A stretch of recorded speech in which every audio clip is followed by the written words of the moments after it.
The C20 cargo electric bike from Eunorau is one of the latest bikes they've added to their lineup in 2021. This small but long frame bike can hold an astonishing 440 pounds. There's a reason why they call this a family wagon. It's got a rear deck big enough for a couple of kids or a large adult. Now this is the first commuter bike I've seen with a mid-drive motor and torque sensor. So let's dive in and see what the C20 can do, starting off with the speed test. Okay, this is the speed test. I've got one battery down, so there's 4 left. I've got 5 pedal assist levels. Level 0 is no power, so I'm gonna bump it to pedal assist level 1 and see what I get. For pedal assist 1, I got 6 miles per hour. Pedal assist 2, 7. Level 3, 9. Level 4, 12. And pedal assist 5, 19, which is one less than the speed rating of 20. 19 miles per hour is average for bikes I reviewed in this category and price range. The C20 comes with a 500 watt mid-drive motor that also has a torque sensor, which gives power on demand. Now that motor is powered by a 48 volt, 11.6 amp hour lithium Samsung battery that can be removed and charged on the go, which takes 4 hours to do so. It also comes with its own battery readout and USB port. The bike comes with a half twist throttle that works in unison with the pedal assist. Now I wanted to know how that power translates to acceleration and speed, so I did a comparison between straight throttle and pedal assist level 5. I was surprised that pedal assist was faster. Usually it's the other way around. It was the first one to hit 19 miles per hour, which took 11.20 seconds. But it didn't stay there long. It dropped back down to 17 for the remainder of the test. The torque sensor made it tricky to keep a constant speed. Straight throttle continued till it reached 25 miles per hour in 23.85 seconds. So the top speed of the bike is really 25 miles per hour. This next test is on the same road as before, but this time I'm using the throttle for each test. The top screen is with a full battery. The bottom is with a half battery bar left. I wanted to see if there was a difference in power and top speed from a full to almost empty battery. As you can see, they both had about the same acceleration, with the half battery bar bike lagging behind a couple of miles per hour, and then topping out at 22 miles per hour, which is 3 down from a full battery. I'd say the C20 has some pretty good power consistency. This is the range test. I've got a full battery, pedal assist level 5, tracking app open. Let's see how far I can get. Here's everything I liked and didn't like about the C20, starting off with the frame. Well, this is the longest bike I've reviewed. I put it on my bike rack the other day and I had to bungee the front wheel on it because it overshot a couple inches. The C20 is one of 14 models Eunorau offers, ranging from fat tire off-road bikes to trikes to stand-up bikes. The C20 comes in one color and has a basket kit option for another $250, a backup built-in battery for $440, or you can pick up an additional battery for $400. The aluminum alloy frame is one of the smallest ones they have, but don't let that fool you. It can carry a lot of weight. The skinny frame can hold over 400 pounds. So that rear deck isn't only designed for looks, it can carry and haul some weight. It's not meant only for luggage. It's large enough for a couple of kids or a large adult. The matching footrests are long and wide enough for a large shoe as well. Well, I just lost 2 battery bars at the same time. I've gone 6.34 miles with the 35-minute ride time. I really like the posture this gives you.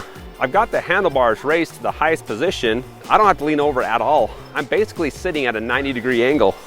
I've kind of got a bad lower back, and I've got no back pain with this. The bike weighs 77 pounds, which is quite heavy, but the weight is distributed through the long and low frame. This seems to pull the bike to the ground, making it feel glued to the road. I was hitting over 30 miles per hour on some steep downhills and felt fine. It handles higher speeds very well. The Kenda CST 24 by 2.4 inch tires were something I'd never seen on a commuter bike, but stuck to the road and trails well. I'd worry how long they would last. They didn't seem like the best tires, and when turning sharp, I could hear the tread being left behind. I lowered the PSI down quite a bit and would recommend doing that since it doesn't come with shocks and can be bumpy if fully inflated.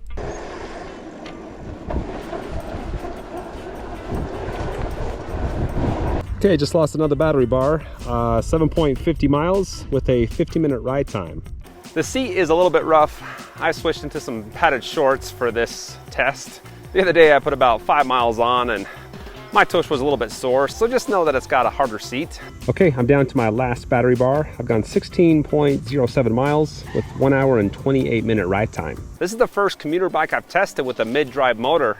It has a torque sensor in it as well, and so the harder you push, the more power it gives. Now when I'm in 7th gear, pedaling just at a normal cadence, I can only get about 15, 16 miles per hour. I wish they had more gears, or they made the torque sensor a little bit more sensitive, because you do have to pedal super fast. It makes it a little bit awkward to actually try to max the bike out. When I got back to my house, the app showed 19.54 miles, half of what the bike is rated for. Now I did use the throttle with the pedal assist almost the entire test to make sure the bike was maxing out. I think you could easily get another 10 to 15 miles on pedal assist 5 without any throttle. The top speed will lower down to around 17 to 18 miles per hour, but that's not bad for a few more miles. Elevation gain wasn't bad. I tried to hit around the 2,000 mark for each test. I was a little under that, but 20 miles with 1,500 feet in elevation gain when the bike is maxed out was pretty good in my experience. Now there's only one other bike in this category and price range that I reviewed, so there's not a lot to compare it to, but it did beat the competition for range by about 1.5 miles through some much steeper terrain.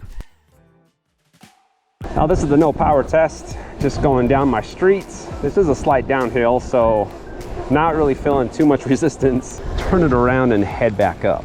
Okay, now there's some good resistance. It's not the easiest bike without power, but it can be done. Definitely wouldn't want to ride this for any length of time without any power. But if you're, a few blocks away from home, you should be all right. There's no hill rating for the C20, but it does have 95 Newton meters of torque. Let's see how it does up this 16 to 18% hill.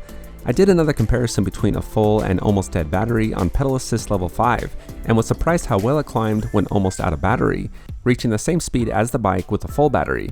It's slow, but it gets you to the top throughout the entire life of the battery. The C20 comes with 160mm front and rear disc brakes, and each lever has a textured rubber pad that I thought felt nice. I found a short and steep hill to test the brakes on after reaching 21 miles per hour.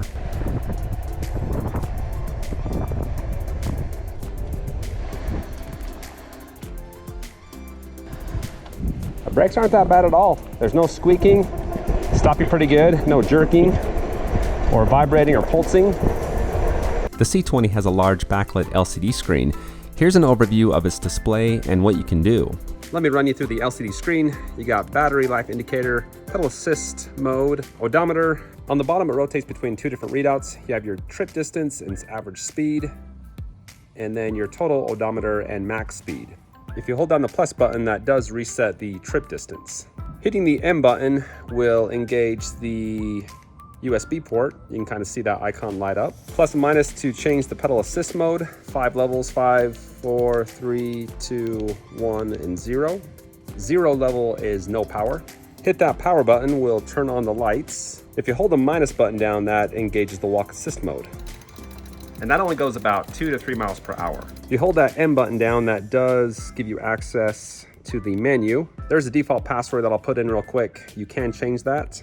Once in, just hit that M button to cycle through the P menu. P1 is the size of the tires, just leave that alone. P2, you can change from miles per hour to kilometers. P3 is the speed setting, so I've got that set to the highest level of 25 miles per hour. And P4 is the battery voltage, just leave that alone as well. The C20 cargo bike comes with an IP65 waterproof rating, which means it can withstand splashing from any angle. It's not the cheapest bike at $2,099, but it does come with a 1-year warranty. Overall, here's what you can expect from the C20 if you're around 185 pounds. A top speed of 25 miles per hour with straight throttle. A slow and steady acceleration with the throttle taking 24 seconds to reach 25 miles per hour. Or a fast and quick acceleration with pedal assist taking 11 seconds to hit 19 miles per hour. A range of 20 miles with a 1,500 foot elevation gain. That could easily be extended if you don't use the throttle. Hill climbing ability is slow, but was able to power up a very steep and long hill with a full and almost empty battery. And brakes are good. There's no pulsating, squeaking, or vibrating. They're smooth and strong. I've got no problem recommending this bike. It performed very well in my test. It has the option to do all the work for you with the throttle, or give you a good workout with the torque sensor mid-drive motor. And if you've got kids that aren't old enough to ride their own bike, there's plenty of room in the back. So that wraps up the review. Thanks for checking out my content. I do appreciate it. Hit that like button before you go, and don't forget to subscribe for the latest in electric bike, board, and scooter reviews. Thanks for watching, and I'll see you next time.